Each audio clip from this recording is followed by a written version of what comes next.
मु गयाधर साहू प्रज्ञा नृत्यायन programme director. आज आम ये प्रोग्राम प्रतिभा अवार्डटा गत 12 वर्ष धरी कर सारी, यहाँ 13 वर्ष।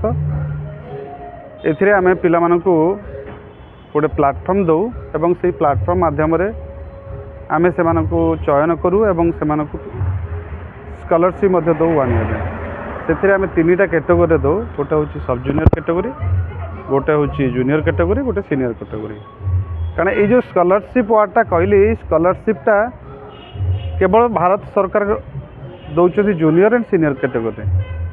ओडिशार कौन सी ऑर्गेनाइजेशन ना जे प्राइवेट ऑर्गेनाइजेशन से पिला चयन करके वर्षक स्कॉलरशिप दिखती।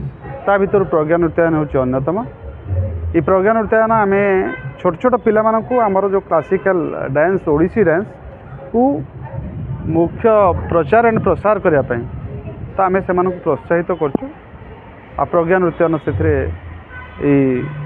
नृत्य अनुष्ठान भितर अग्रणी अनुष्ठान।